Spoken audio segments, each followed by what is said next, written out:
मतलब उनके पूर्वजों के बीच और जो न्यू जनरेशन है उनके बीच जो संबंध होते हैं उनको ज्ञात करने की एक विधि है। दूसरे शब्दों में विकासवादी वृक्षों की पुनर्निर्माण की एक विधि है। ठीक है, विकासवादी वृक्ष मतलब जो लगातार कंटिन्यू क्या कर रहे हैं, विकास कर रहे हैं, डेवलपमेंट कर रहे हैं, जो नए नए प्लांट्स आ रहे हैं और उनमें लक्षण आ रहे हैं, उनके बीच जो है एक पुनर्निर्माण की एक विधि है। क्लैडिस्टिक का आधार क्या है, उन जीवों के चरित्रों या लक्षणों का डेटा है जिनमें हम रुचि रखते हैं।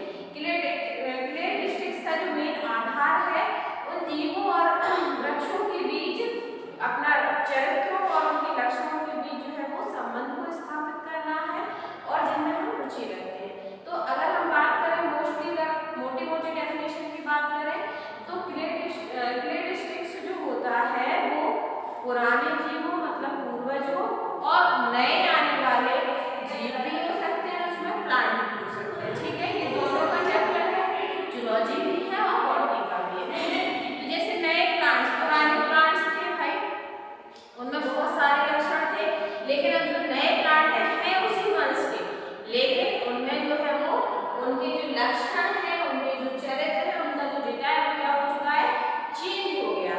ठीक है, तो उसको अध्ययन करने की जो विधि होती है उसी को हम क्या बोलते हैं, क्लैडिस्टिक्स। ठीक है, यदि हम क्लैडिस्टिक्स के मेथड की बात करें कि भाई मेथड क्या है क्लैडिस्टिक्स का, तो क्लैडिस्टिक पद्धति प्रत्येक साझा चरित्र राज्य परिवर्तन को समूहीकरण के लिए सबूत के संभावित टुकड़े के रूप में व्याख्या करती है।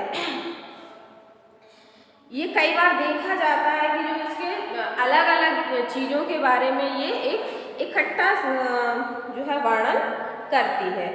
एक क्लैडिस्टिक्स वितरण का परिणाम एक कैलेडोग्राम है, एक पेड़ के आकार का आरेख डेंड्रोग्राम, जिसकी व्याख्या फाइलोजेनेटिक संबंधों की सर्वोत्तम परिकल्पना का प्रतिनिधित्व करने के लिए की जाती है।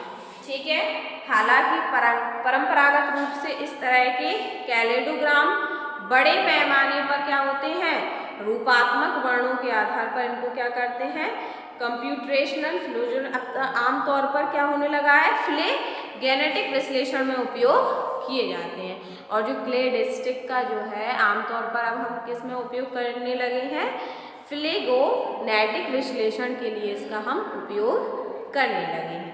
ठीक है, प्रत्येक कैलेडोग्राम एक विशेष विधि के साथ विश्लेषण किए गए एक विशेष डेटा सेट पर आधारित होता है।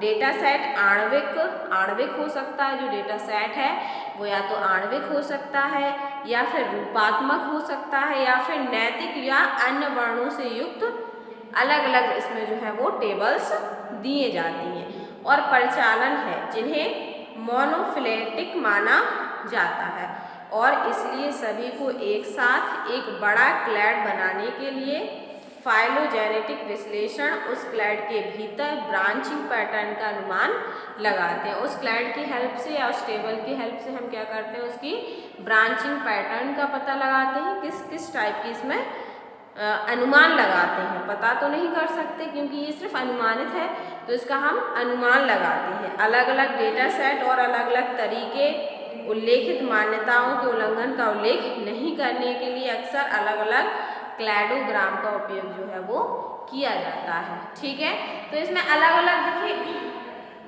मत रहते हैं, अलग अलग विधियाँ रहती हैं, उनको हम एक टेबल में लिखते हैं, टेबल में लिखते जाते हैं कि भाई ये इन्होंने ये इसमें सुधार किया, उन्होंने ये इसमें सुधार किया, उन्होंने ये, और बाद में जब जैसे मान लीजिए 10 वैज्ञानिक हैं और 10 ने अपने अपने मत दिए, लेकिन जो उनका कॉमन मत होगा उसी को फिर क्लैडिस्टिक की श्रेणी में जो है वो रख दिया जाता है। एक टेबल के रूप में हम उनका जो है अध्ययन करते जाते हैं।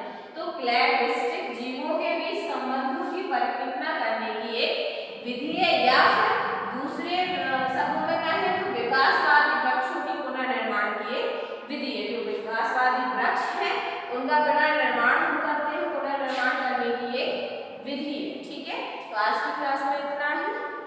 क्लैडिस्टिक और मेथड ऑफ क्लैडिस्टिक्स के बारे में आज हमने चर्चा की।